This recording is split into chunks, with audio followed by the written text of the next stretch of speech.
కాంగ్రెస్ ప్రభుత్వం ఎన్నికల్లో ఇచ్చిన 6 గ్యారెంటీలను తప్పకుండా అమలు చేస్తుందని కాంగ్రెస్ పార్టీ జిల్లా నాయకులు మధు తెలిపారు. సిద్దిపేట జిల్లా చిన్నకోట మండల కేంద్రంలో నిర్వహించిన మీడియా సమావేశంలో ఆయన మాట్లాడారు.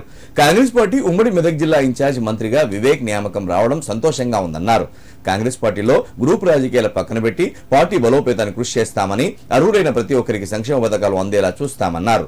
రాబోయే ఎన్నికల్లో కాంగ్రెస్ పార్టీ మెజార్టీ స్థానాలు కైవసం చేసుకుంటుందని ఆయన ధీమా వ్యక్తం చేశారు. కాంగ్రెస్ ప్రభుత్వం చేపట్టిన 6 గ్యారెంటీల్లో భాగంగా అందరికీ ఇందిరమ్మ ఇండ్లు, రైతు భరోసా, కొత్త రేషన్ కార్డులు, ఒక్కొక్క పని జరుపుకుంటూ ముందుకు సాగుతుంది. అదేవిధంగా పెండింగ్లో ఉన్న అన్ని పనులు కూడా త్వరలోనే పూర్తి చేస్తాం. అన్ని గ్రామాల్లో ఇందిరమ్మ ఇండ్ల కమిటీలు సభ్యులు అర్హులైన వారిని ఎంపిక చేయడం జరుగుతుంది. రాని వారికి కూడా త్వరలోనే ఎంపిక చేసి ప్రతి ఒక్కరికి ఇందిరమ్మ ఇండ్లు వచ్చే విధంగా కృషి చేస్తామని మనవి చేసుకుంటున్నాం.